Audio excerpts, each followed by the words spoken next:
जिसने जम के बदमाशी बचपन में ना की हो वो शांत हो नहीं सकता। इसलिए मेरा मानना है कि जो बच्चे बहुत सीधे हैं वो बच्चे नहीं हैं। एक बच्चे को ऐसा होना चाहिए कि वो छठी का दूध याद दिला दे पेरेंट्स को, टीचर्स को। तो मैं वैसा ही था। स्कूल लाइफ में एक बार ऐसा हुआ था कि झगड़ा हो गया था एक लड़के से, तो फिर 15-20 दोस्तों को ले जाके उसको पीटा था बहुत। तो ऑर्गेनाइज गुंडागर्दी आप कह सकते हैं, पहली बार 7वीं-8वीं क्लास में की थी। आदमियों के लिए बहुत मुश्किल तो ये है कि किसी के दुख में हंसे बिना कैसे रहें। इसलिए कहीं किसी की डेथ हो जाए, आप बिहेवियर देखिए आदमी और औरत का। वहाँ महिलाएं जब जाती हैं जी, वहाँ कई महिलाएं बैठी हैं, आराम से बात कर रही हैं, एक और महिला आई, सब मिलकर रोती हैं जी। एकदम ऑर्केस्ट्रा की तरह से चलता है। तो वो जो महिलाएं शांति से बैठ के बात कर रही हैं, एक की और आती सब कैसे रोने लगती है, मैं नहीं समझ पाता, क्योंकि उनका अपने इमोशंस पे ऐसा कैसे कंट्रोल है। तो अच्छा, आदमी लोगों को आप वहाँ देखेंगे 1-8 मिनट हाथ रख के बहुत बुरा हुआ, बहुत बुरा लग रहा है। फिर 6-7 आदमी जहाँ बैठेंगे 2-4 मिनट चेहरा नीचे करके सीरियस होंगे, फिर खुसर शुरू कर देंगे, तुम्हारा काम ठीक चल रहा है। आदमियों के साथ एक बहुत बड़ी दिक्कत यह है कि उनकी परवरिश में उनको सिखा देते हैं कि रोना कमजोरी का लक्षण है। नमस्कार दोस्तों, विकास दिव्य कीर्ति सर का पॉडकास्ट पोस्टमार्टम एपिसोड आ गया है। चाहे आप यूपीएससी के एस्पिरेंट्स हों, चाहे आप यूपीएससी में फेलियर हों, चाहे आप यूपीएससी में सक्सेस हों, या आपको सिर्फ स्पिरिचुअल कन्वर्सेशन, डीप कन्वर्सेशन पसंद है, यदि आप लाइफ लॉन्ग लर्नर हैं, दोस्तों एक और पॉडकास्ट पोस्टमार्टम ऑल स्टार आ गया है। हमें विकास सर के साथ कई सारे एपिसोड रिकॉर्ड करने हैं, लेकिन दोस्तों यह हमारी पहली एपिक कन्वर्सेशन है। एंजॉय करें। विकास सर, आप एक मॉडर्न डे फिलोसोफर हैं, आपका पॉडकास्ट पोस्टमार्टम में स्वागत है। बहुत बहुत धन्यवाद। ये स्किल्स बहुत कम लोगों के पास होती है, to make wisdom meet compassion. दूसरे लोगों के मन की बात भी जानना और दूसरे लोगों को चीज़ें भी सिखाना एक्सपीरियंस के थ्रू। लोग बहुत शांति से बैठकर आपकी बातें सुनते हैं। तो यह एक बहुत ही रॉ सवाल है, क्यों? लेकिन क्यों? आपके अकॉर्डिंग क्यों? मतलब अगर बात स्टूडेंट्स की हो रही है तो सरप्राइजिंगली उसके पीछे मेरा व्यू ये है कि मैं स्टूडेंट लाइफ में बहुत ख़राब स्टूडेंट रहा हूँ। बहुत ख़राब मतलब अच्छा नहीं रहा हूँ, बहुत ख़राब तो शायद नहीं था। तो जब आप सबसे आखिरी बेंच पर बैठते हैं स्टूडेंट लाइफ में, सारी शरारतें करते हैं, बहुत सीरियस नहीं होते पढ़ाई को लेकर, आपके पेरेंट्स को आपकी चिंता बहुत ज़्यादा होती है कि ये कुछ कर पाएगा या नहीं कर पाएगा, और फिर जब आपको पढ़ने का शौक़ हो जाता है तो पढ़ाते समय मुझे ये अपने आप समझ में आता है कि सबसे पीछे बैठा बच्चा क्या नहीं समझ पा रहा होगा, क्योंकि मैं उस फेज को लंबे समय तक जी चुका हूँ। So may be I have an ability to understand what he और शी नीड्स। वहाँ से बात को शुरू करना। फिर मुझे मेरे पेरेंट्स ने बचपन से डिबेटिंग में उतारा स्कूल के मंच पर। तो 2000 बच्चों के सामने मैं स्कूल टाइम में खूब डिबेट्स बोलता था, पोइट्री बोलता था। वो जो एक्सपीरियंस मिलता गया, फिर मैंने यूनिवर्सिटी लाइफ में बहुत डिबेटिंग की और मतलब स्टेज एक्टिविटीज़ बहुत ज़्यादा की। मुझे लगता है कि उन एक्टिविटीज़ ने मुझे बोलने का तरीका सिखाया। हंसी मजाक करना मेरी बचपन से आदत रही है, फितरत रही है। तो बोलने का कॉन्फिडेंस, हंसी मजाक करने की क्षमता, सबसे कमज़ोर बच्चे के मन में क्या दुविधाएं होंगी उनको समझ पाना, और फिर अंत में मेरा स्वधर्म जो है, जिसको गीता में कहते हैं कि आप वही काम सबसे अच्छा करेंगे जो आपका स्वधर्म है। मुझे लगता है कि मेरा स्वधर्म दरअसल पढ़ना पढ़ाना ही है। So when I teach I feel like I am into a spiritual experience. इस साल का पेपर सबसे कठिन पेपर था? आइडिया लग जाता है। ये ठीक वैसे ही जैसे आपको पॉडकास्ट के दौरान अंदाजा हो जाता होगा कि कौन सा कितना चलेगा जी, कुछ वैसे ही है। एक इंट्यूशन का लेवल आ जाता है कोई भी काम करते हुए। लंबे समय तक आप तो कोई काम करते हैं, so you get to understand who has the potential to get through. Idea हो जाता है। Congrats everyone who succeeded. लेकिन जिनको सफलता नहीं मिली, पहले हम उनके दिल की बात करते हैं। आप एड्रेस कीजिए सर। इस बार का जो प्रीलिम्स का पेपर था 2023 वाला, वो अब तक का सबसे मुश्किल पेपर हम कह सकते हैं। मतलब 20-25 साल से मैं देख रहा हूँ प्रीलिम्स, वो सबसे मुश्किल पेपर था। लेकिन इसमें एक बात ध्यान रखनी है, 2 पेपर्स होते हैं, आपको शायद आइडिया हो। एक जनरल स्टडीज का है जिसके बेस से मेरिट बनती है, एक सी सेट है जिसके बेस पे सिर्फ क्वालिफाई करना होता है। जनरल स्टडीज का पेपर बहुत मुश्किल था, थोड़ा सा इस बार कंसेप्चुअल की जगह उन्होंने फैक्चुअल एलिमेंट ज़्यादा डाल दिया था।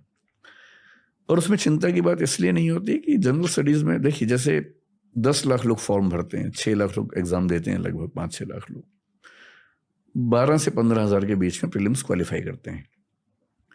पेपर कितना भी मुश्किल आ जाए, क्वालिफाई 15 हज़ार ही करेंगे या 14 हज़ार ही करेंगे। तो पेपर मुश्किल आने से अल्टीमेटली क्या होगा, कट ऑफ कम चली जाएगी। Top 14,000 have to qualify the prelims stage. इसलिए वो पेन तो होता है कि बहुत मुश्किल पेपर है, but ultimately 14,000 have to qualify.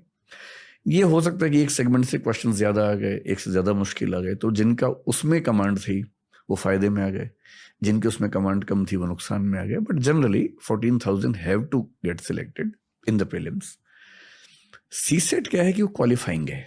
We have to score 1/3 33% marks in that paper. उससे मैथ्स आता है, रीजनिंग है और कॉम्प्रिहेंशन है। यूपीएससी पिछले 3-4 साल से मैथमेटिक्स का पोर्शन ना केवल बढ़ा रही है, जो कि ठीक है, लेकिन वो एक अनुपात होना चाहिए ना। पहले क्या था कि 80 क्वेश्चंस में से लगभग 1/3 होते थे comprehension, reasoning, maths. So even if a student is not very good in maths, he और she can manage with the help of reasoning and comprehension because 27 questions are to be corrected. तो UPSC ने maths का थोड़ा सा proportion बढ़ाया, बढ़ते बढ़ते वो करीब 40 क्वेश्चन तक आ गया 80 में से। वो भी लोग मैनेज करते हैं किसी तरह से, क्योंकि बाकी 40 क्वेश्चन तो हैं ही, और मैथ्स के भी कुछ क्वेश्चन कर लेते हैं बच्चे। इस बार जो मैथ्स के क्वेश्चन आए हैं, आईआईटी के बहुत सारे बच्चों ने ये कहा मुझसे, जो सिलेक्ट हो चुके हैं, उन्होंने ये कहा कि पेपर देख के हमारे होश उड़ गए। बहुत सारे बच्चे जो आईआईटी से बीटेक हैं, उनका सी सेट नहीं हुआ है। सच लेवल ऑफ मैथ्स क्वेश्चंस, कुछ क्वेश्चन जो कैट के एग्जाम में आते हैं, एग्जैक्टली वो सवाल पूछे गए हैं। एक पिटीशन कुछ बच्चों ने लगाई कैट में, सेंट्रल एडमिनिस्ट्रेटिव ट्राइब्यूनल में, पर रिजल्ट आ गया है। तो उससे ये जो डिफरेंस आया इस बार, बहुत सारे ऐसे बच्चे जो सिलेक्ट हो चुके हैं ईएस में, मतलब आईपीएस में हो गए, आईआरएस में हो गए, and they were trying to improve their rank. बड़ा सरप्राइजिंग है। मैं करीब ऐसे 50 लोगों को जानता हूँ जिन्होंने फिर से एग्जाम दिया आईआरएस आईपीएस बनने के बाद। उनमें से कम 30-35 का प्रीलिम्स नहीं हुआ इस बार, लेकिन अल्टीमेटली प्रीलिम्स तो हुआ ही है 14,000 लोगों का। तो ऐसे लोग जिनका मैथ्स अच्छा था, बाकी बहुत आइडिया शायद नहीं था एग्जाम का, उनका हो गया। तो मेंस में कंपटीशन थोड़ा सा कम हो गया इस बार। होना क्या चाहिए यूपीएससी को, मुझे नहीं पता क्या अप्रोच है उनके, क्या समझ है। प्रीलिम्स का एग्जाम स्क्रीनिंग टेस्ट है, आप इतना मुश्किल कर देंगे कि बहुत सारे योग्य लोग वहीं खत्म हो जाएंगे। इतना मुश्किल, और मुश्किल भी उन चीजों में जिनका यूपीएससी में करियर से बहुत लिंक है नहीं। एक बेसिक लेवल की data interpretation, data sufficiency, basic maths, percentage, average, proportion समझ में आता है, आना चाहिए। स्टैटिस्टिकल टूल्स आने चाहिए, समझ में आता है। पर अब आप नंबर सिस्टम के नाम पर कैलकुलस के लेवल के सवाल पूछेंगे जिनका कोई मतलब नहीं है उसके करियर से, और है भी तो इतना कि ट्रेनिंग में आराम से कोई सीख लेगा। तो मेरे ख्याल से वो पेपर बनाने वालों की पॉलिसी में या तो कोई अंडरस्टैंडिंग मिस्टेक है, या इस बार एक एक्सीडेंट हुआ है, अगली बार शायद ठीक हो जाएगा। किसी का ब्रेकअप हो गया है, कोई उस दर्द से गुजर रहा है और एक कठिन पेपर के थ्रू उस दर्द को स्टूडेंट्स तक पहुंचा रहा है। हाँ, हो सकता है, ये हो सकता है। मैं अक्सर कहता हूँ कि असल में बहुत कम लोग हैं जो डिटैच होकर काम कर पाते हैं जी।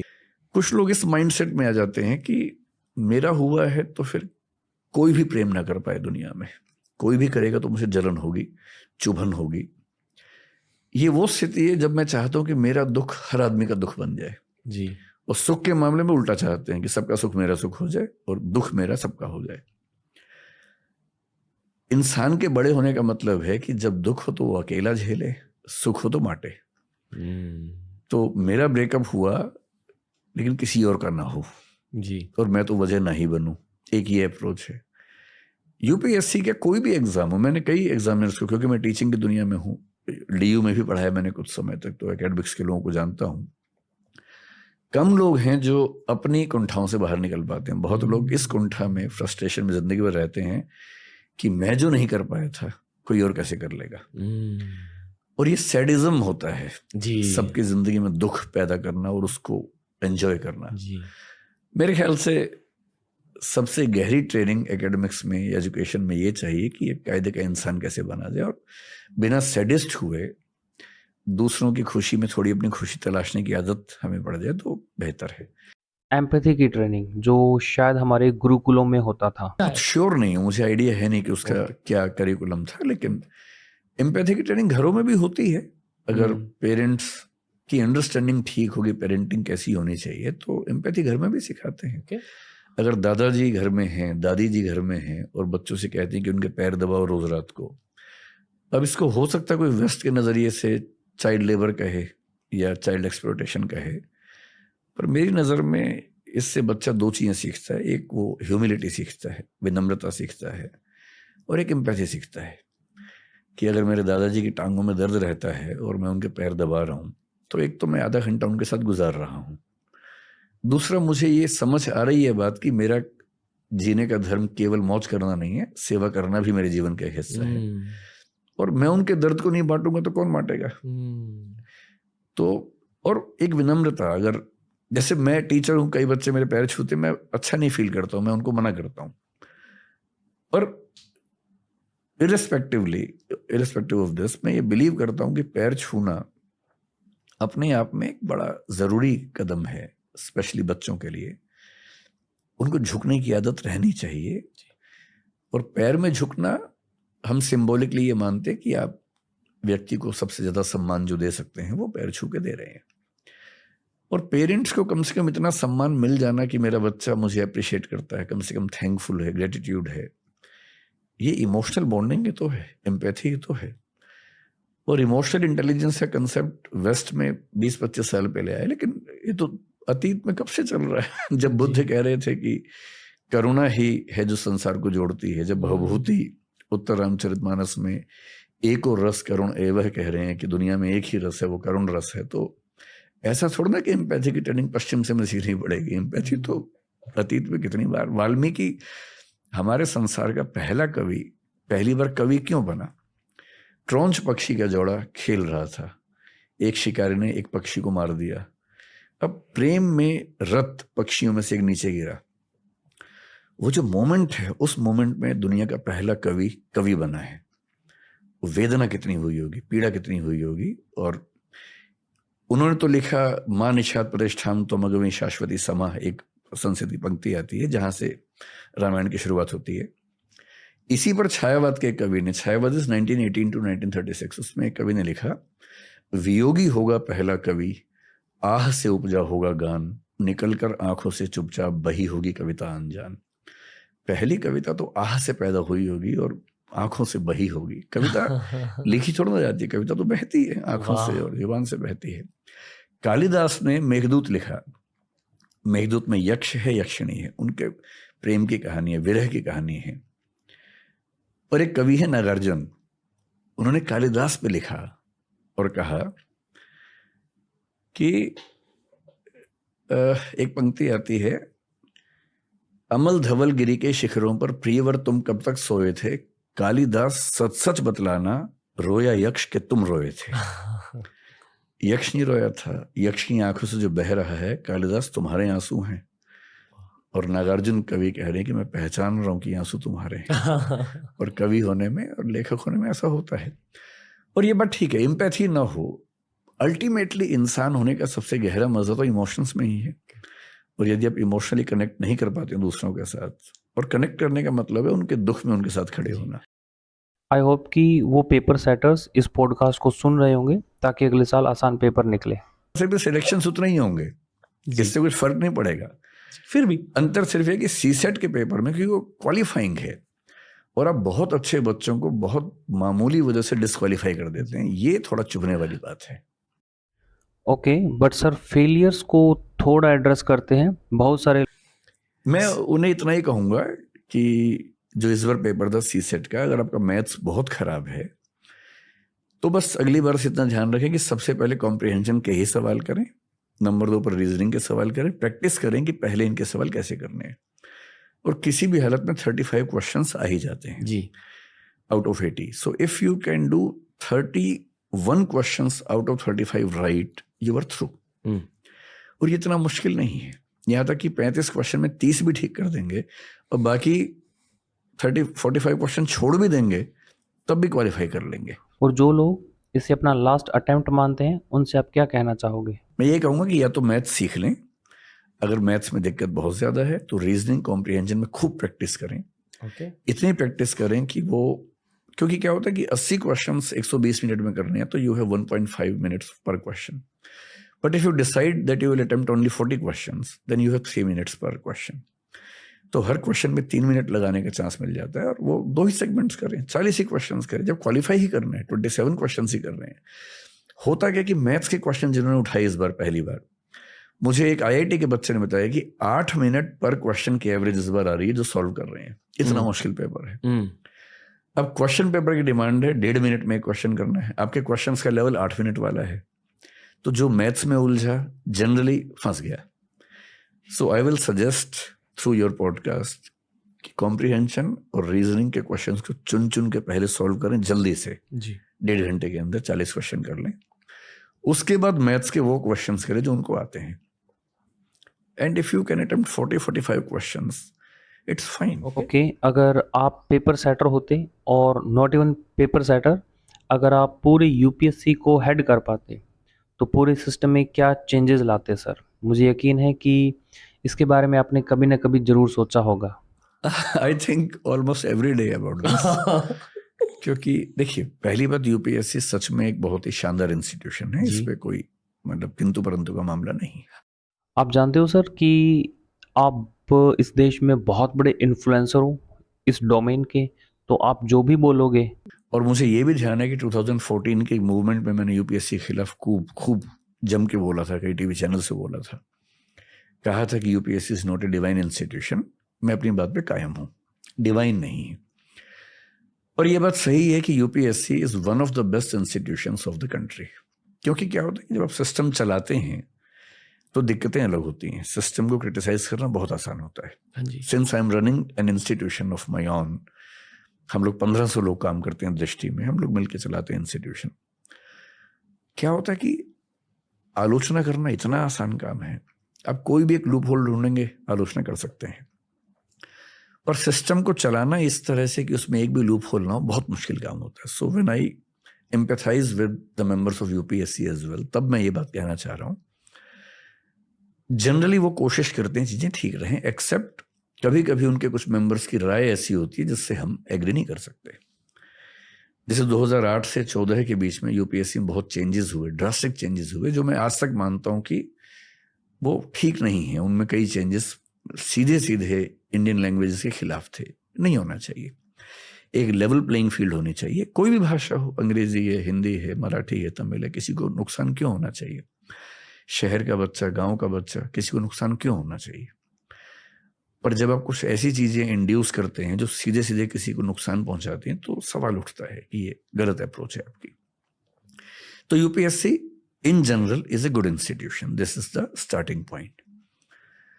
उनको प्रीलिम्स में मैथमेटिक्स का जो मानिया उनके दिमाग में बैठा हुआ है और जो फोबिया बच्चों के दिमाग में, उससे थोड़ा सा बचना चाहिए, है ना।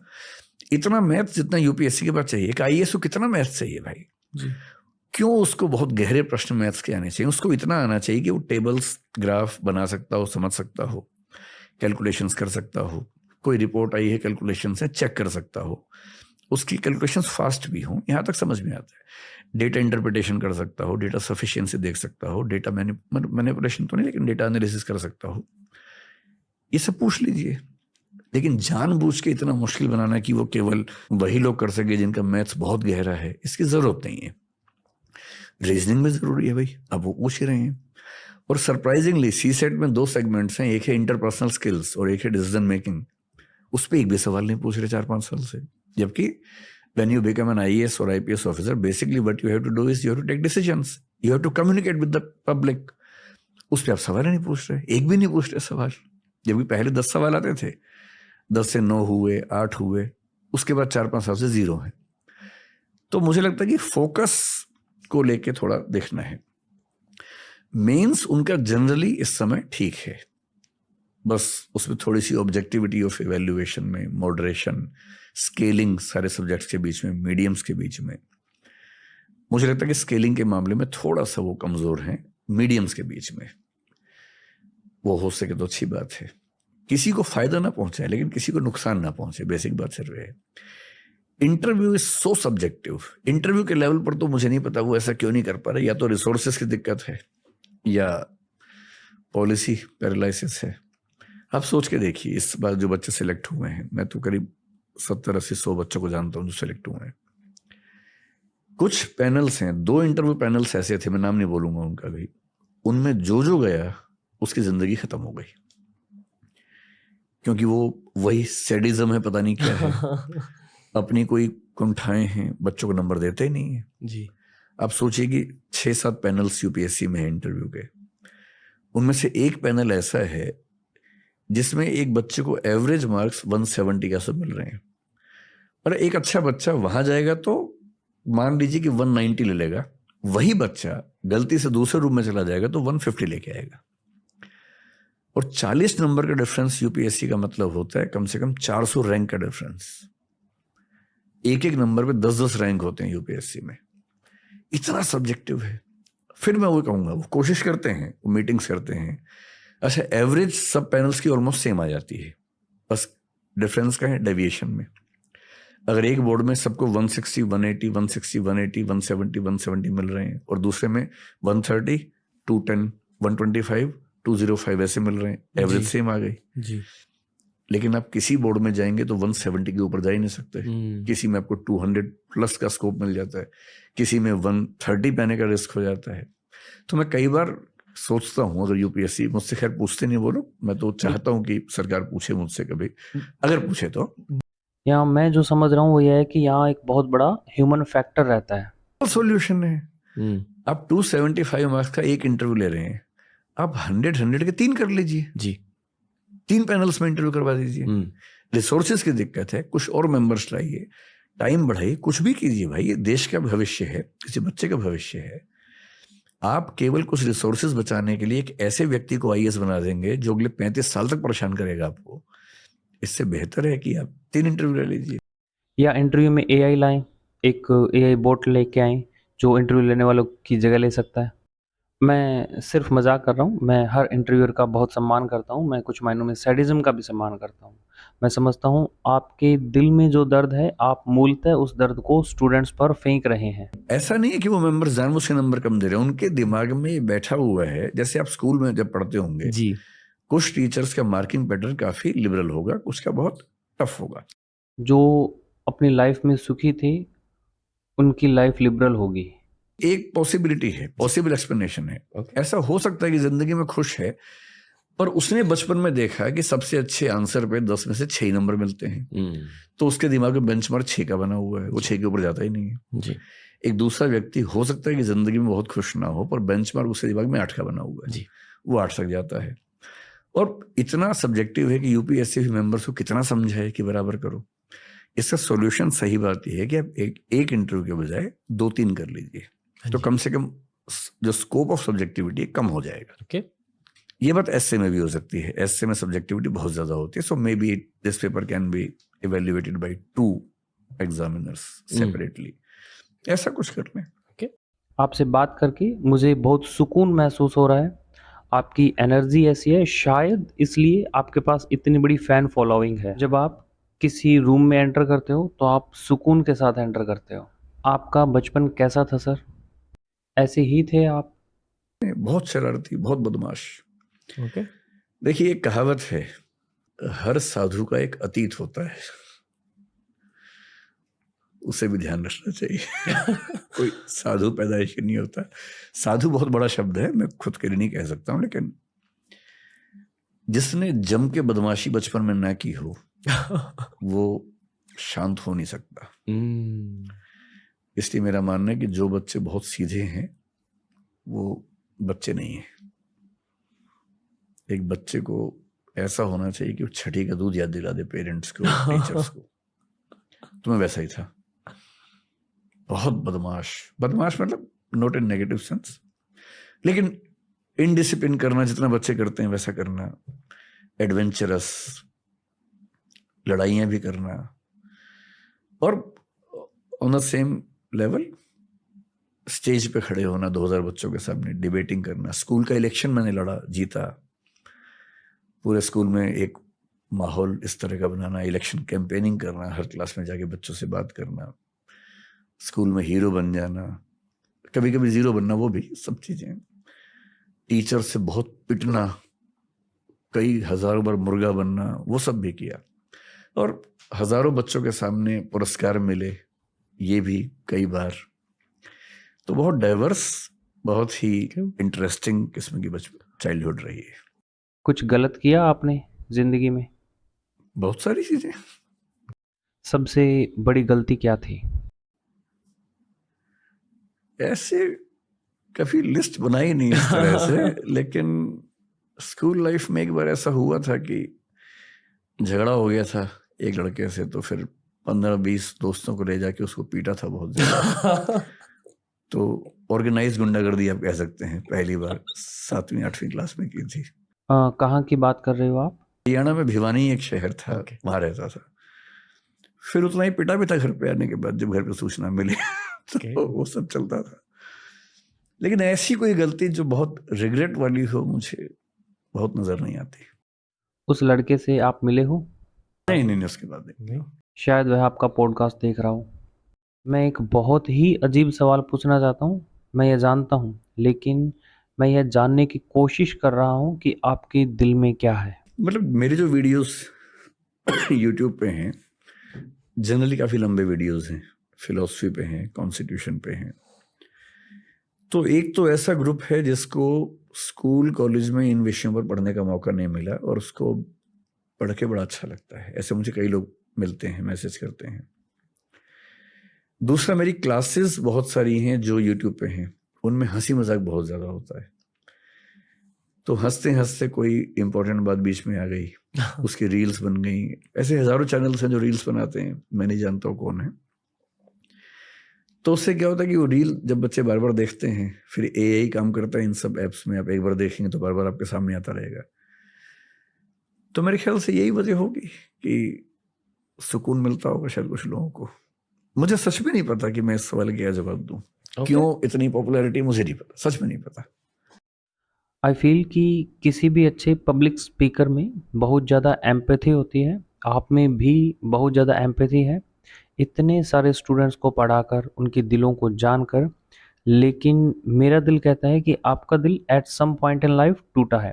रोमांटिकली नहीं कह रहा हूँ, वैसे तो टूटते ही हैं दिल, सबके टूटते हैं।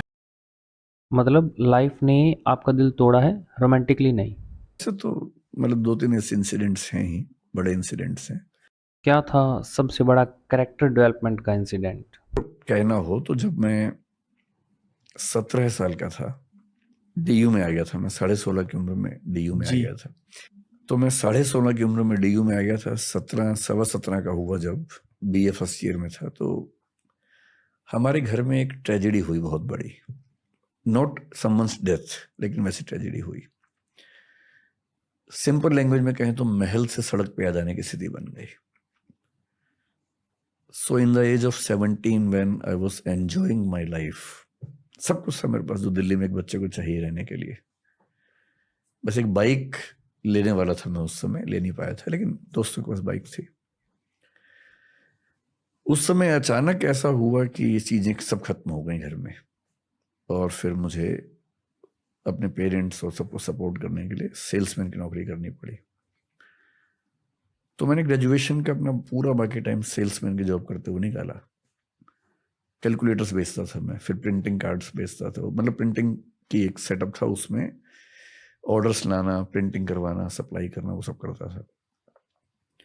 वो 2 साल बहुत टफ थे। ज्यादा टफ ये नहीं था कि मैं काम कर रहा हूँ, वो तो ठीक है, बच्चे तो फ्लेक्सिबल होते ही हैं। अपने पेरेंट्स को बहुत अच्छी कंडीशन से अचानक बहुत खराब कंडीशन में आते हुए देखना, यहाँ सर्वाइवल भी एक क्राइसिस हो, रिस्क बहुत सारा, डेंजर बहुत सारा हो, वो बड़ा टफ था। लेकिन मैं अपने पेरेंट्स को हमेशा कहता रहा, तो मेरी माँ नहीं है, 4-5 साल पहले उनकी मृत्यु हो गई। उनको हमेशा गिल्ट रहा कि हम जब बच्चों का करियर बनने का टाइम था, हम 3 भाई हैं, मैं उस समय 17 का था, दूसरे भैया 18 प्लस के थे, बड़े भैया 20 के थे। तो जिस स्टेज में करियर बनता है सब बच्चों का, ठीक उस समय क्राइसिस आया।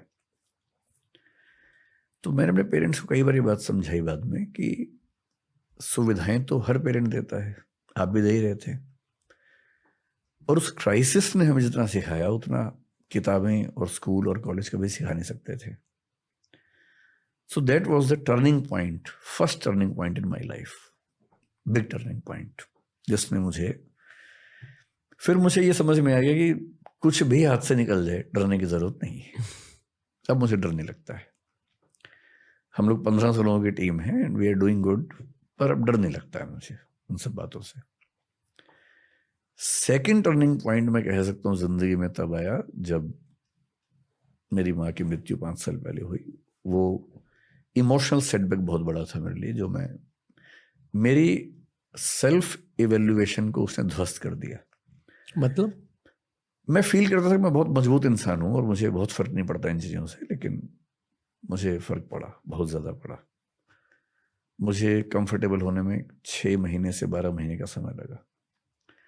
एक आध महीना तो ये था कि मैं उस मुद्दे पर बात ही नहीं कर पा रहा था, बोल ही नहीं पा रहा था एक सेंटेंस भी, जबकि मैं ऐसा खुद को नहीं मानता था।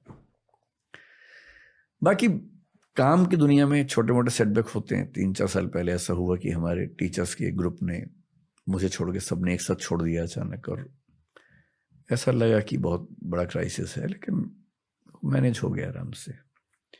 We got even better teachers and हमने ये भी समझा कि कोई सिस्टम का रन करना किसी इंडिविजुअल पे ना डिपेंडेंट होता है, ना होना चाहिए। So we started developing systemic approach. तो अब हम सिस्टमिक अप्रोच पे काम करते हैं। 1500 लोग हैं, I am one of them, and we believe in making the system robust and strong.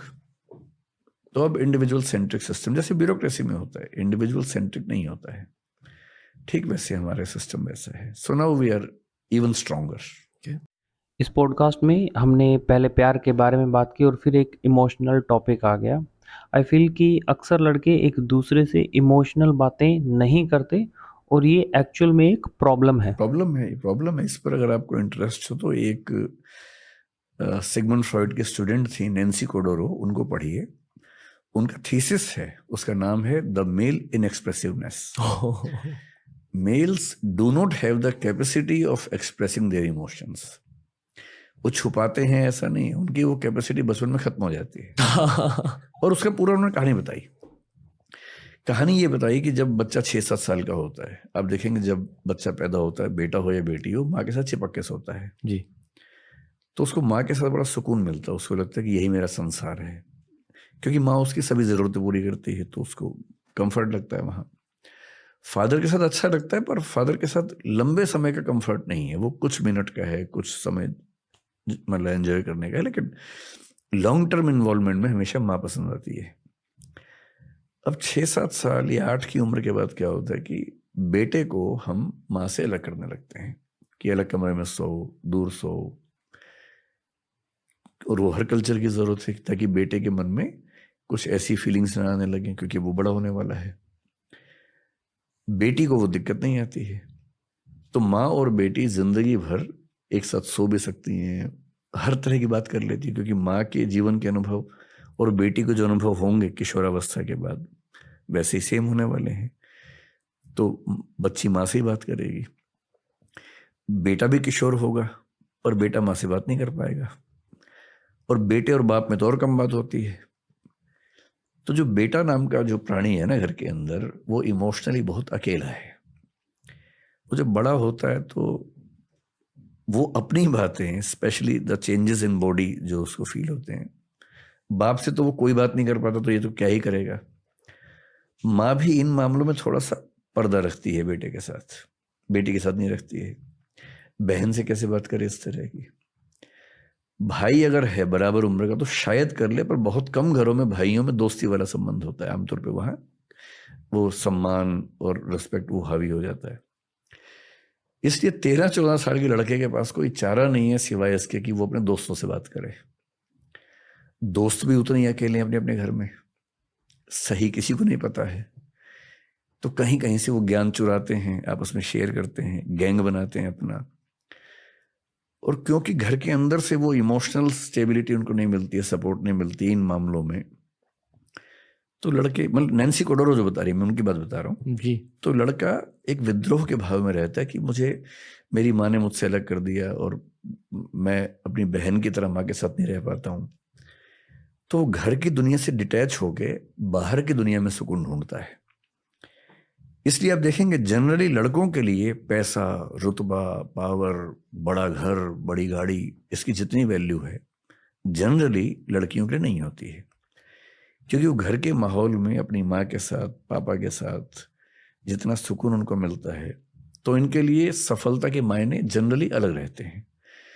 वो सफलता प्यार मोहब्बत में ज़्यादा देख पाती हैं। इसलिए आप फिल्मों में देखेंगे जब लड़के लड़की मिलते हैं तो लड़की क्या बोलती है, एक छोटा सा घर हो, तुम रहो, मैं रहूं। लड़का ऐसी बात आमतौर पे नहीं बोलता है। उसका सपना छोटा घर नहीं है, उसका सपना केवल तुम रहो मैं रहूं नहीं, उसका सपना है कि एक महल हो, 50 नौकर चाकर हो, 20 गाड़ियां हो, क्योंकि वो खुद को साबित करना चाह रहा है बाहर की दुनिया में। और लड़की, सभी नहीं, जनरली लड़कियों के लिए सुकून का बिंदु है घर, परिवार, दोस्तों का समूह, एक छोटा समूह जहां इमोशंस आपस में शेयर हो जाएं, न कि ऑब्जेक्ट से वो अपने आप को डिफाइन करें। और ये इसकी जड़ है बचपन का वो अनुभव जब बेटे को माँ से अलग किया जाता है। So Nancy Chodorow has beautifully written the book titled the male inexpressiveness. मैं खुद एक कंटेंट क्रिएटर के तौर पर इन पॉडकास्ट के ज़रिए इसका सॉल्यूशन ढूँढने की कोशिश कर रहा हूँ कि अगर 2 मर्द आपस में इमोशनल बातें करें, तो शायद वो इम्पैक्ट हो जाएगा सोसाइटी में। लेकिन 2-3 दिन पहले मेरा एक फ्रेंड है जिसका शायद डाइवोर्स होने वाला है, तो वह मुझसे बात कर रहा था और वह काफ़ी इमोशनल हो गया और मैं उसके लिए वहाँ रहने की कोशिश कर रहा था और जो जोक्स मेरे मन में आ रहे थे, उन्हें भी ब्लॉक कर रहा था। क्योंकि अक्सर आप अपने दोस्तों के साथ, भाइयों के साथ जोक्स क्रैक करना चाहते हैं, लेकिन मैं शांति से उसकी बातें सुन रहा था। बहुत मुश्किल तो ये है कि किसी के दुख में हंसे बिना कैसे रहे। कहीं किसी की डेथ हो जाए, आप बिहेवियर देखिए आदमी और औरत का वहां पर क्या है। महिलाएं जब जाती हैं, जी। वहाँ कई महिलाएं बैठी हैं, आराम से बात कर रही हैं, एक और महिला आई, सब मिलकर रोती हैं, जी। एकदम ऑर्केस्ट्रा की तरह से चलता है। तो वो जो महिलाएं शांति से बैठ के बात कर रही हैं, एक की और आती, सब कैसे रोने लगती है मैं नहीं समझ पाता, क्योंकि उनका अपने इमोशंस पे ऐसा कैसे कंट्रोल है। सब रोई 5-7 मिनट, फिर वो 7वीं महिला भी चुप हो गई, फिर बातें होने लगी, फिर 8वीं जब भी आएगी फिर 8 और रोएंगे उसके बाद। तो बहुत पता नहीं कैसे मैनेज होता है। अच्छा, आदमी लोगों को आप वहां देखेंगे जी। किसी के दुख में जब जाते हैं, 1-8 मिनट हाथ रख के बहुत बुरा हुआ, बहुत बुरा लग रहा है। जिसको बुरा लग रहा है, जिसको दुख हुआ, वो बोलेगा हाँ कोई बात नहीं, हो जाता है, फिर वो जाके बैठ जाएंगे। आंसू तो भूल ही जाइए आप। फिर 6-7 आदमी जहाँ बैठेंगे, 2-4 मिनट चेहरा नीचे करके सीरियस होंगे, फिर खुसर पुसर शुरू कर देंगे कि भाई सेंसेक्स उठा के नहीं उठा, तुम्हारा काम ठीक चल रहा है। या फिर वो व्यवस्थाओं में लग जाते हैं, पानी पिलाना सबको, जूते सबके लाइन ठीक कर देना, क्योंकि वो दुख व्यक्त करने के माहौल में रह ही नहीं सकते। जी। जी। और आदमियों के साथ एक बहुत बड़ी दिक्कत यह है कि उनकी परवरिश में उनको सिखा देते हैं कि रोना कमजोरी का लक्षण है। अगर तुम्हारी आंख से आंसू निकलता है तुम लड़की हो, लड़का नहीं हो। तो लड़की होना लड़कों के लिए बहुत ही डिमीनिंग सी बात मान ली गई है, जबकि ये महिलाओं की ताकत है कि वो रो सकती हैं। एक तो हमारा वैसे ही परवरिश का जो स्ट्रक्चर है गलत है, ऊपर से ये जो वैल्यू सिस्टम है कि रोए तो लड़की हो। अब लड़कों की दुनिया में कोई दुखी है, रोना चाहे, सब मजाक बना देते हैं उसका, जबकि सबको साथ देना चाहिए। मिलके ना भी रोएं, कम से कम साथ तो दें, गले तो लगा लें।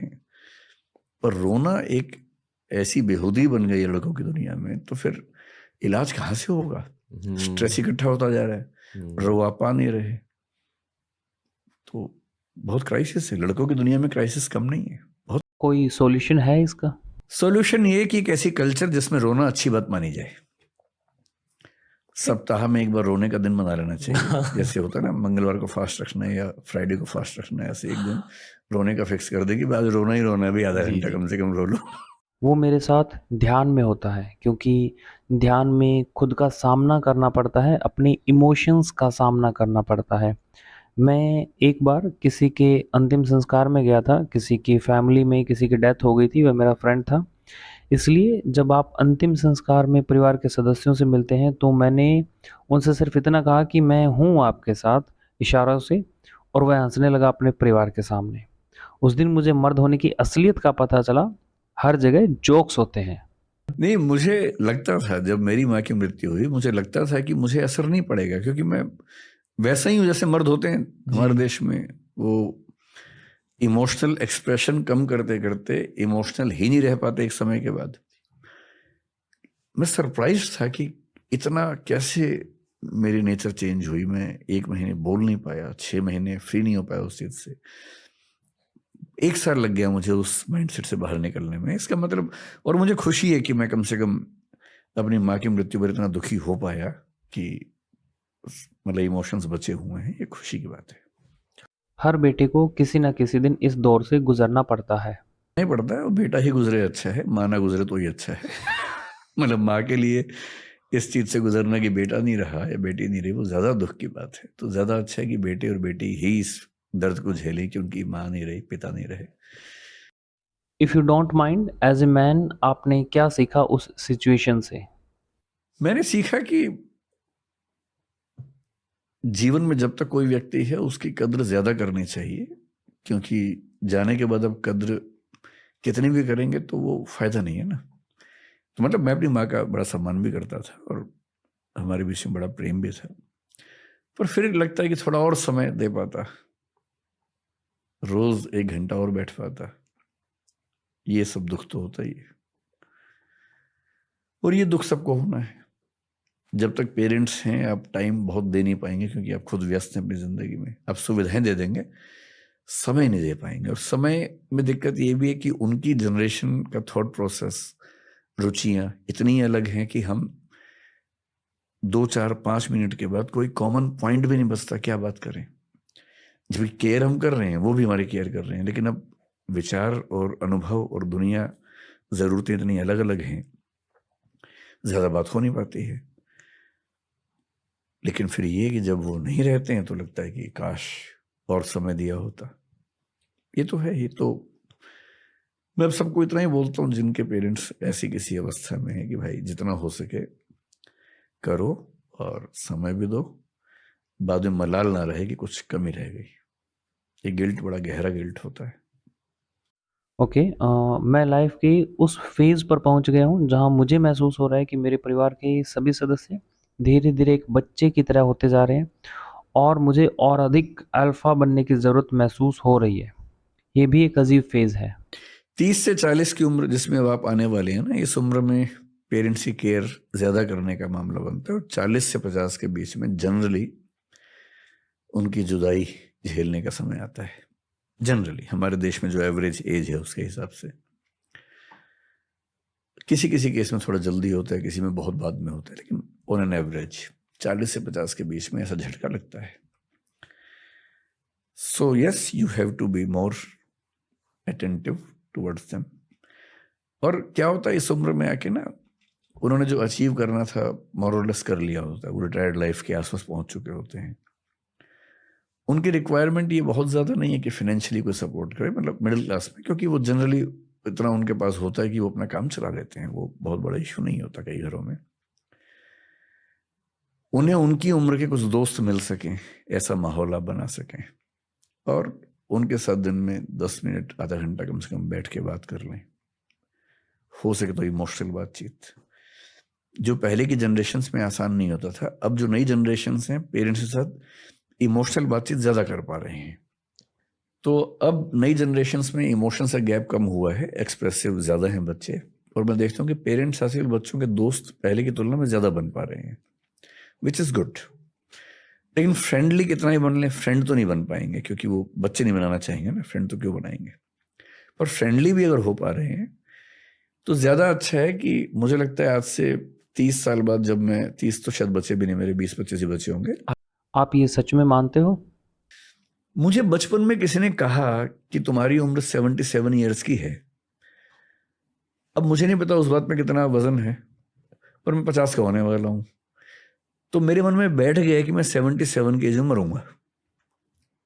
बैठ गया है, हो सकता है एकदम गलत हो, कल का भी क्या भरोसा है। इसको ब्लिक कहते हैं फिलोसफी में। क्या? ब्लिक, ब्लिक का मतलब है कोई ऐसी चीज जिसका कोई कॉग्निटिव एविडेंशियल बेस नहीं है, पर एक बात बैठ गई है मन में, and which you treat as a fact and you decide about something on that basis. तो मैं ये मान के चलता हूँ कि मेरी एज 77 तक रहने वाली है, तो मैं प्लानिंग उसी हिसाब से करता हूँ कितने साल बचे हुए हैं। हो सकता है मैं करीब मर जाऊँ, क्या भरोसा है, वो तो कुछ भरोसा नहीं है। लेकिन हाँ, मतलब मेरा अनुमान है कि वैसे भी तो भारत की एवरेज एज उतनी ही है, तो मैं क्यों मानूं कि उससे ज्यादा मिलेगा। सो ब्लिक इज, जैसे वही मुझे ब्लिक है कि 77 तक करीब रहना है, 25-27 साल अभी है, तो उसी हिसाब से फिर मैं अपनी जिंदगी के बाकी फैसले करूंगा। एक बहुत अजीब सवाल है, कभी भी कर्मा, पुनर्जन्म जैसी चीज़ों के बारे में सोचते हो? इन पे खूब पढ़ा है, मतलब ये मेरे फेवरेट टॉपिक्स हैं। आत्मा, पुनर्जन्म, कर्म, इन सब के बारे में सोचता हूँ, और लंबी बात कर सकता हूँ इन विषयों पर, जिस पे आपका इंटरेस्ट हो, जिस लेवल तक हो। एकदम एंड लेवल तक इंटरेस्ट है मेरा। तो मेरा मानना है कि जीवन में आपके दो कर्तव्य हैं। एक है आपका भौतिक कर्तव्य जो हर इंसान के लिए अलग अलग है और उसका अंत हर इंसान के लिए एक ही होना चाहिए, और वह है जनहित, सोसाइटी। ठीक है। दूसरा कर्तव्य है आध्यात्मिक ग्रोथ, जो आपको एक अच्छा इंसान होने की वजह से थोड़ा बहुत मिलता है, भगवान को याद करने से थोड़ा और मिलता है, और आपको सबसे अधिक लाभ अध्यात्म की स्टडी और मेडिटेशन से मिलता है। क्योंकि एन ऑटोबायोग्राफी ऑफ अ योगी के कारण मेरी लाइफ में आध्यात्मिकता की एंट्री हुई थी, जो योगानंद परमहंस की बुक है। मैं जानता हूँ, मुझे पता है कि ये क्रिया योगा की फिलॉसफीज़ है। लाइफ ने मुझे सिखाया है कि अगर आप सच्चे दिल से अपने काम में लग जाते हो कि ये काम लोगों के लिए है या ये काम हीलिंग के लिए है, तो भगवान आपका भी ख्याल रख लेते हैं। ये मेरा मानना है।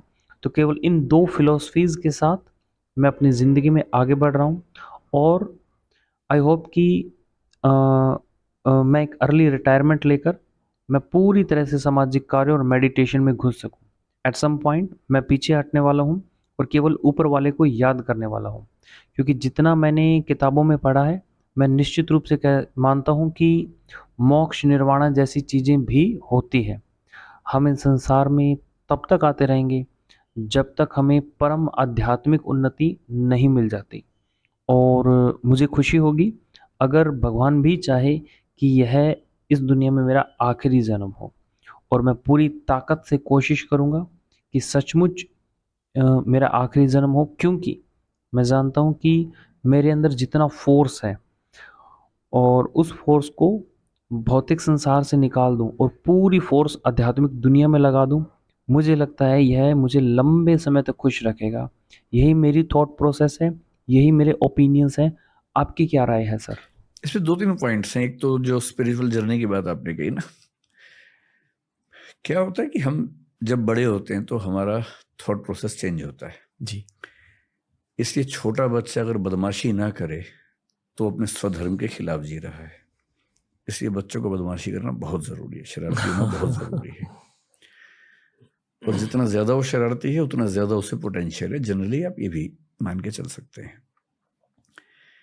फिर क्या होता है कि कई फिलोसफर्स ने, और भारत के जो पुरुषार्थ व्यवस्था है उसमें एक बड़ी गहरी बात है कि 25 साल तक ब्रह्मचर्य कहा गया है। उसमें 25 से 50 गृहस्थ है, फिर वानप्रस्थ है, फिर सन्यास है।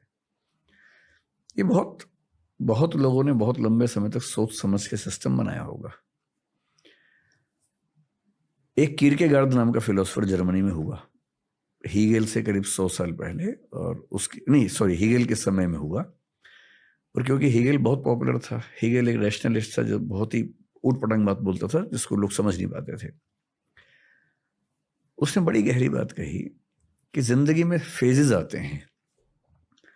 शुरू में आप सुखों के पीछे भागते हैं, अंधे होके भागते हैं कि मुझे ये खाना है, ये पीना है, सेक्स चाहिए, ये चाहिए, वो चाहिए। ये सब चीजें बहुत अट्रैक्ट करती हैं कुछ समय के लिए, लेकिन जब आप इससे बाहर निकलते हैं आपको गिल्ट नहीं तो कम से कम ये लगता है कि इतना क्यों पागल हो गए थे इसके पीछे।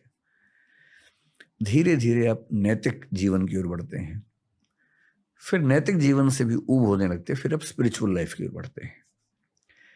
इसी बात को एक शायर ने बड़े खूबसूरत अंदाज में कहा। मेरा बेटा अभी 16-17 साल का, 16.5 साल का, उसका फेवरेट शेर है, वो बड़ा शेर आजकल सुनाता रहता है मुझे। फितूर होता है हर उम्र में जुदा, फितूर होता है हर उम्र में जुदा, खिलौने, माशूका, रुतबा और खुदा। इसी बात को स्टैंडर्ड तरीके से अब्राहम मैस्लो ने समझाया कि हमारी जिंदगी में नीड्स चेंज होती हैं, और आप एग्जैक्टली वही बात कर रहे हैं जो उसने कही थी कि शुरुआत में फिजियोलॉजिकल नीड्स होती हैं, भूख, नींद। अगर आपकी नींद पूरी ना हो 2 दिन तो आप ध्यान की बात कभी नहीं सोचेंगे। नींद पूरी होगी, पेट भरा होगा तो आप ध्यान की बात सोच सकते हैं। पेट खाली होगा तो ध्यान बिल्कुल नहीं आएगा उस समय। फिर सेफ्टी की नीड है। आप यहाँ हैं, आसपास 3 लोग चाकू लेके खड़े हैं, ध्यान बिल्कुल दिमाग में नहीं आएगा, पहले सेफ्टी चाहिए। तो फिजियोलॉजिकल पूरा हो जाए, सेफ्टी पूरी हो जाए, फिर प्रेम चाहिए जीवन में। प्रेम नॉट एग्जैक्टली कि अपोजिट सेक्स वाला प्रेम ही चाहिए, पेरेंट्स का भी हो सकता है, दोस्तों का भी हो सकता है, उसकी भी नीड रहती है।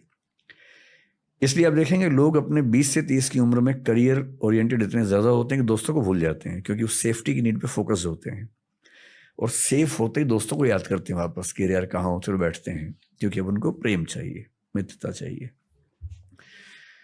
प्रेम के बाद होता है एस्टीम, इज्जत, रुतबा, जो आपको बहुत जल्दी मिल गया। कई लोगों को ताउम्र नहीं मिल पाता है, किसी को लेट मिलता है। जब इज्जत भी मिल गई, प्रेम भी मिल गया, सेफ्टी भी है, पेट भरा हुआ है, तो जो नीड पैदा होती है उसको सेल्फ एक्चुअलाइजेशन बोलते हैं, जिसको गीता की भाषा में कहे स्वधर्म, कि मैं किस चीज के लिए पैदा हुआ हूं, अब वो काम करना है। और ये आमतौर पे सोशल टच इसमें आता है। जैसे वानप्रस्थ भारतीय परंपरा में कि 50 तक कमा लो, परिवार सेट कर लो, 50 के बाद सोचो कि भाई अब 20-25 साल बचे, 30 साल बचे, कितना अपने लिए करोगे, जिस समाज से लिए उसको लौटाओ। वानप्रस्थ का मतलब है परिवार में रहते हुए तटस्थ होने की प्रक्रिया, डिटैच होने की प्रक्रिया, कि मैं हूं संसार में, परिवार में हूं, रिश्ते निभाऊंगा, लेकिन अब मेरा ज्यादा ऊर्जा और समय समाज को खर्च होगा, समाज के लिए खर्च होगा। इसी को अब्राहम मैस्लो क्या बोल रहा है, सेल्फ एक्चुअलाइजेशन। वो नेसेसरली समाज नहीं है। कोई अगर पेंटिंग करने का बहुत शौक लेके पैदा हुआ, वो पेंटिंग करे, इस बात से मुक्त हो गए कि पैसा आएगा या नहीं। 3 इडियट्स फिल्म में जो थीम थी कि भाई अपना हुनर है ना, उसके पीछे दौड़, सफलता आ जाएगी अपने आप। संगीत की साधना करो, एकेडमिक्स में जाना, पढ़ो, नॉवल लिखो, डायरी लिखो, कुछ करो। अब्राहम मैस्लो ने बाद में फिर से रिवाइज किया अपने सिस्टम को और कहा कि एक और नीड है, किसी किसी को छठी नीड होती है, जो आपके साथ हो रहा है, वो है सेल्फ ट्रांसेंडेंस। सेल्फ ट्रांसेंडेंस का मतलब है अपने आप से मुक्त होना, अपने से परे जाना, जिसको हम अध्यात्म कह देते हैं। और अध्यात्म का बहुत ध्यान रखना है, स्पिरिचुअलिज्म और अध्यात्म एक बात नहीं है, बहुत बड़ी गलतफहमी है। स्पिरिचुअलिज्म शब्द वेस्ट का है, स्पिरिट से आ रहा है, और स्पिरिट क्या है, क्रिश्चियनिटी में ट्रिनिटी है, God the Father, God the Son and the Spirit, Holy Spirit. God the Father God है, गॉड द सन जीसस है, और होली स्पिरिट वो चेतना है जैसी चेतना हर ह्यूमन बीइंग को लेके आनी है। स्पिरिचुअलिज्म का बेसिक मतलब है अपने स्पिरिट को होली स्पिरिट से कनेक्ट करना। So that is basically religious belief in Christianity. अध्यात्म वो नहीं है, ये अधिआत्म है। आत्म का मतलब एक सेंस में होता है मैं, एक सेंस में आत्मा होता है। अधि मतलब उससे बड़ा, मैं से बड़े स्तर पर जाने की यात्रा है। वो यात्रा समाज से भी हो सकती है कि अब मैं सिर्फ अपने बारे में क्यों सोचूंगा, समाज के बारे में सोचूंगा, देश के बारे में सोचूंगा। That is as good as अध्यात्म। लेकिन उसी में अगला स्तर आता है कि मैं इस पूरी प्रकृति के साथ एक क्यों ना हो जाऊं, और पूरी प्रकृति ही क्यों, उसके बियॉन्ड भी एक क्यों ना हो जाऊं। इसलिए आप देखेंगे जो दुनिया भर के स्पिरिचुअल लोग हैं ना, जो मिस्टिक्स हैं, मिस्टिसिज्म में रहते हैं, उनमें से कुछ को जब वो उस लेवल पे जाते हैं, उनको दुनिया के कण कण में ईश्वर दिखता है। कुछ को दुनिया निरर्थक दिखती है, उनको लगता है कि मेरे अंदर ईश्वर है, दुनिया में नहीं है। कबीरदास ने एक दोहा लिखा, मोको कहाँ ढूंढे रे बंदे, मैं तो तेरे पास में, ना मैं देवल ना मैं मस्जिद ना काबे कैलाश में। कि ईश्वर और उनका जब तादाद में हुआ, जैसा वो कह रहे हैं कि मुझे कहाँ ढूंढ रहे हो भाई, मैं तो तेरे अंदर हूं, ना देवल में हूं, देवालय में हूं, ना मस्जिद में हूं, ना काबा, ना कैलाश, कहीं नहीं हूं। पर किसी किसी को दुनिया का कण कण लगता है कि हर जगह ईश्वर है। तब वो क्या बोलता है, वही कबीर क्या बोल रहे हैं, लाली मेरे लाल की जिद देखूं तित लाल, लाली देखन मैं चली मैं भी हो गई लाल। दुनिया के कण कण में लालिमा दिख रही है ईश्वर की। तो इंट्रोवर्टिव एक्सट्रोवर्टिव आप किस मिस्टिसिज्म में जाएंगे, संयोग की बात है, लेकिन एक लेवल के बाद जो लोग ईश्वर को मानते हैं गहराई से, उनको ये नीड महसूस होती है कि अब मैं उसके साथ कनेक्ट कैसे हूं। This is a kind of spiritualism जो आप शिद्दत से महसूस करते हैं। जहां तक मेरी बात है, मैं गॉड को लेके वैसा फील नहीं कर पाता हूं। मेरे अंदर ऐसी फीलिंग बहुत ज्यादा है। मैं एग्नोस्टिक हूं। मैं ये मानता हूं कि ये दुनिया गॉड ने बनाई है। ऐसा हो भी सकता है, नहीं भी हो सकता है। ये भी हो सकता है कि अपने आप बनी हो, एवोल्यूशन के प्रोसेस में बनी हो। मुझे ये जरूर लगता है कि ज्यादा चांसेस हैं कि कोई ना कोई फोर्स है इस सब के पीछे, पर वो फोर्स वैसी एकदम नहीं है जैसा धर्मों के लोग मानते हैं। वैसा होने का स्कोप ही नहीं है, क्योंकि सारे धर्म जब पैदा हुए, जनरली आप देखेंगे 6th सेंचुरी बीसी में लगभग अधिकांश धर्म पैदा हुए। चाहे हम बुद्धिज्म की बात करें, जैनिज्म है पुराना लेकिन महावीर उस समय पैदा हुए। कन्फ्यूशियनिज्म 6th सेंचुरी बीसी में हुआ। ताओइज्म उसी समय का चाइना में। क्रिश्चियनिटी लगभग उसके 600 साल बाद हुई। जुडाइज्म थोड़ा सा पहले से है, 6th सेंचुरी बीसी के आसपास कुछ कुछ दिख रहा है उसमें। Islam as an organize religion काफी देर में हुआ, हालांकि वो मानते हैं कि एडम के समय से उनका धर्म चलता है। धर्मों का विकास, ह्यूमन बीइंग का जो कॉग्निटिव डेवलपमेंट है, जब हम पहली बार सोचने लगे, हम तो मतलब कई अरब साल का प्रोसेस है एवोल्यूशन का, लगभग 1400 करोड़ साल के आसपास का प्रोसेस है, जिसमें पहली बार सोचने वाली स्पीशीज जो बनी हमारी, सोचने का प्रोसेस 70,000 साल पहले शुरू हुआ है। सिर्फ 70,000 साल से हम सोच रहे हैं। उसके पहले सोचने की क्षमता नहीं थी, ब्रेन ऐसा नहीं था। पिछले 2,500 साल से फिलॉसफी चल रही है, यानी सोचने के भी शुरुआती 67,500 साल में फिलॉसफी नहीं है। जब पेट भरने लगा, नियोलिथिक रिवॉल्यूशन हुआ, खेती होने लगी, सेटलमेंट्स होने लगी, तो कई लोगों को पहली बार भरपूर सोचने का मौका मिला। तब उन्होंने सोचा कि ये सब कैसे बना होगा। इमेजिन किया कि ईश्वर ने बनाया होगा। लंबे समय के बाद इमेजिन किया। इंटरेस्टिंग है कि भारतीय परंपरा में विष्णु के 10 अवतारों में पहला मत्स्य अवतार है, मछली का, पानी के अंदर। एवोल्यूशनिज्म कह रहे कि पानी से ही शुरुआत हुई। पश्चिम में 6th सेंचुरी बीसी में पहला फिलोसफर पैदा हुआ है, थेल्स नाम का, थेलीज बोलते हैं उसको कुछ लोग। वो क्या बोल रहा है कि दुनिया पानी से बनी है। ह्यूलिज्म बोलते हैं कि दुनिया पानी से बनी है। मैं जो कहना चाह रहा हूं कि ये सारी फिलोसफीज बहुत ज्यादा प्रभावित हैं इस संसार के अनुभवों से, जबकि सच ये है कि पूरे यूनिवर्स में, अगर मैं इस पूरी दीवार को यूनिवर्स मान लूं, तो जो हमारा पृथ्वी जो हमारी है ना, वो क्या मैं कहूं, एक मच्छर को भी 100 से डिवाइड कर देंगे उतना हिस्सा बनेगा। इतनी छोटी पृथ्वी के कुछ हजार साल के अनुभवों से हमने थियरीज बना ली हैं बड़ी बड़ी, कि भगवान, अल्लाह, गॉड। और आप देखेंगे बाइबल में, क्रिश्चियनिटी में ये माना गया कि ईश्वर ने पृथ्वी बनाई, एडम के लिए बनाई। और बाइबल ये मानती है कि पृथ्वी केंद्र में है, सूर्य चक्कर काट रहा है। अब साबित हो गया, कोपरनिकस ने साबित कर दिया कि नहीं, सूर्य केंद्र में है, पृथ्वी चक्कर काट रही है। तो जिन जमीनों पर सारे धर्म खड़े हुए हैं, वो जमीनें बहुत कमजोर हैं, भुरभुरी हैं, क्योंकि वो केवल ह्यूमन बींग्स के एक्सपीरियंस के बेस पे बनाया गया है। और इस ब्रह्मांड में हमारी दुनिया मतलब एक मच्छर का भी 100वां हिस्सा, 1000वां हिस्सा है। क्या पता कितनी कितनी गैलेक्सीज में कितनी दुनियाएं चल रही हूं। कुछ हमसे आगे, कुछ हमसे पीछे। कुछ हो सकता है कि अभी वो बंदरों के जमाने में चल रहे हो, कुछ हो सकता है कि हमसे 1000, 2000, 10 लाख साल आगे निकल गए हों। इन दुनियाओं में आपस में इंटरेक्शन भी अब तक नहीं हो रहा। हम उनको एलियन कहते हैं, वो हमको एलियन कहते होंगे। तो अभी तो विज्ञान ने दुनिया का डेसिमल में भी कुछ नहीं समझा है। अभी से हम ये इंटरप्रेट कर दें कि एक भगवान है जिसने ऐसा ऐसा किया, पॉसिबिलिटी है। एग्नोस्टिक होने का मतलब है कि I accept there stands a possibility of God existing. पर हमारे दुनिया के धर्मों में, दर्शनों में गॉड की जो व्याख्या है बहुत ही बेसिक लेवल की है। पृथ्वी को केंद्र में रख के व्याख्याएं की गई हैं, अपने देश को ध्यान में रख के, अपने समाज को ध्यान में रख के बनाई गई व्याख्याएं। मेरे ख्याल से अल्टीमेट रियलिटी जब भी हमारे सामने आएगी, मतलब हमारी जिंदगी में तो शायद नहीं आएगी, शायद 10-20 हज़ार साल तक भी ना आए, शायद 1 लाख साल के बाद सामने आए, वो वैसी नहीं होगी जैसी हम सोचते हैं, उससे काफी अलग होगी। हम यहाँ क्यों हैं?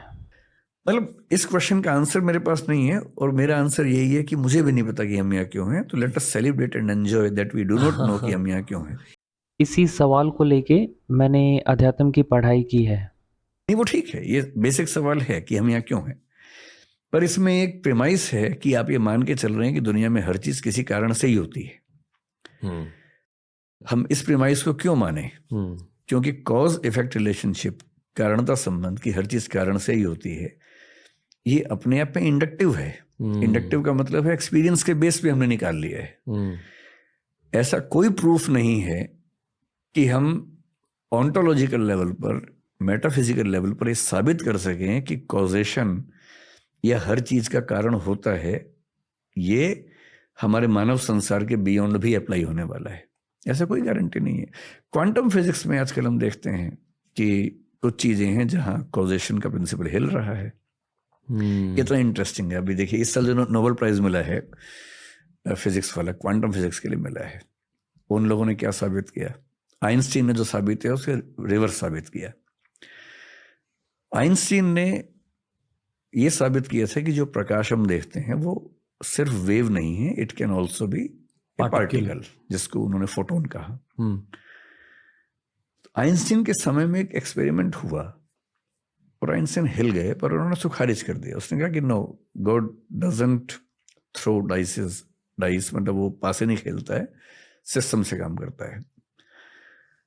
2 एक्सपेरिमेंट्स हुए थे जो उन्होंने खारिज किया आइंस्टीन ने, और अब नोबेल प्राइज मिला है उन्हीं एक्सपेरिमेंट्स को रिवाइज करने वालों को। वो एक्सपेरिमेंट्स क्या कह रहे हैं? एक थियरी क्वांटम फिजिक्स में आई है, डबल एंटेंगलमेंट, जिसको आइंस्टीन ने खारिज किया था, जो कहती है कि ऐसा हो सकता है कि यहां मान लीजिए ये एक पार्टिकल इस माइक का है। क्वांटम का मतलब सब एटॉमिक, न्यूट्रॉन, प्रोटॉन, इलेक्ट्रॉन, उस लेवल की जो स्टडीज हैं। हो सकता है कि ये पार्टिकल एंटेंगल्ड हो किसी और गैलेक्सी के किसी पार्टिकल के साथ, और एंटेंगल का मतलब है कि अगर ये हल्का सा मूव करेगा तो वो ठीक उसी समय रिवर्स मूव करेगा जी। आइंस्टीन का मानना था कि स्पीड ऑफ लाइट से तेज कुछ नहीं हो सकता, जो कि 3 लाख किलोमीटर पर सेकंड होता है। इसमें क्या हो रहा है कि यहां कुछ मूवमेंट हुआ, वहां मूवमेंट हुआ, और इसके बीच का गैप 50 करोड़ लाइट ईयर भी हो सकता है, और तब भी दोनों एक साथ मूव कर रहे हैं। अगर ऐसा कनेक्शन है तो इसका मतलब है कि लाइट की स्पीड वाली बात खत्म हो गई। मतलब लाइट से भी ज्यादा तेज स्पीड हम सोच ही नहीं सकते कितनी तेज है, मन की स्पीड से ज्यादा है, और मन को तो फिजिकल ऑब्जेक्ट नहीं मानते हम उस सेंस में।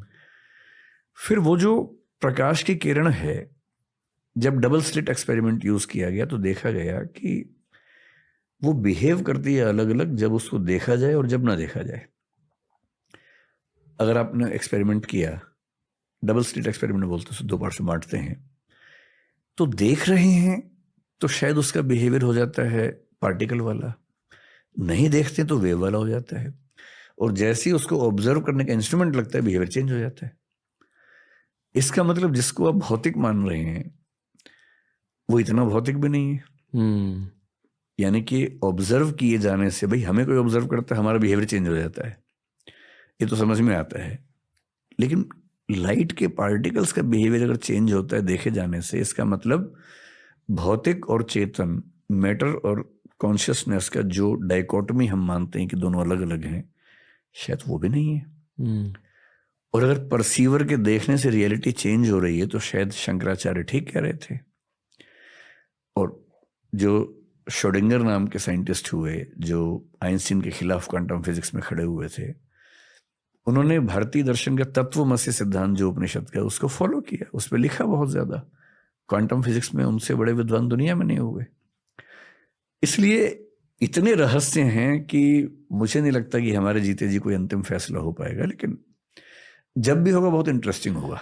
शंकराचार्य ने क्या कहा? शंकराचार्य कह रहे हैं कि सरल भाषा में अगर मैं आपको समझाऊं कि रियलिटी के 3 लेवल्स होते हैं। सबसे नीचे का लेवल प्रतिभास है। जब आप नींद में हैं, सपना देख रहे हैं, वो प्रतिभास है। आप सपने में हैं तो आपको सपना एकदम रियल लग रहा है। सपने में शेर आ गया, आप डर भी रहे हैं, पसीना भी आ रहा है, भाग भी रहे हैं, हाफ भी रहे हैं, गिर भी रहे हैं, चोट भी लग रही है, खून भी बह रहा है, सब कुछ हो रहा है और आप एकदम उस मोमेंट को जी रहे हैं। अचानक नींद खुल गई और नींद खुलते समझ में आया कि अरे सब झूठ था। ये व्यवहार की दुनिया है जिसमें हम लोग बैठे हुए हैं। अब शंकर कह रहे हैं कि इंटरेस्टिंग बात है कि इसके बियॉन्ड भी एक दुनिया है। जैसे सपने से निकलते ही समझ में आता है कि सपने में सब झूठ था, वो चेतना से क्रिएट हो रहा था, रियल नहीं था। सपने का शेर, सपने की मेज फिजिकल लग रही थी, पर सपने से निकलते ही समझ में आया कि वो तो कॉन्शियसनेस ने मेज बनाई थी। वो लकड़ी की कहाँ थी? लकड़ी की समझ में आ रही थी पर लकड़ी की नहीं थी, वो तो विचार से बनी हुई थी। अब यहां आप बैठे, मैं बैठा हूं, कुर्सी है, ये माइक है, सब फिजिकल है। हो सकता है कि एक दिन 3rd लेवल पर हम पहुंचे, जिसको शंकराचार्य पारमार्थिक स्तर बोलते हैं, प्रातिभासिक, व्यावहारिक, पारमार्थिक। और वहां पहुंचते ही समझ में कि अरे यार ये भी झूठ था। इसलिए वो बोलते हैं कि सत्य के 3 स्तर हैं और जब तक वो रेफ्यूट नहीं होता हमें सत्य लगता है। रेफ्यूट होते ही, और रेफ्यूट होने का मतलब नेक्स्ट लेवल पे जाना। नेक्स्ट लेवल ब्रह्म का लेवल है और वहां जाके समझ में आता है कि जो रियलिटी हम मान रहे थे वो सिर्फ परसेप्शन था। और फिलोसफी में कई लोग ऐसा मानते हैं कि हम जो परसीव करते हैं रियलिटी उतनी ही है और हमारे परसेप्शन से ही बन रही होती है।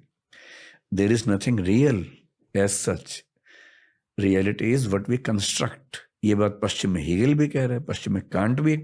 कांट तो यहां तक कह रहे हैं कि कप जो है हम जान ही नहीं सकते कैसा कप है, वी कैन ओनली परसीव।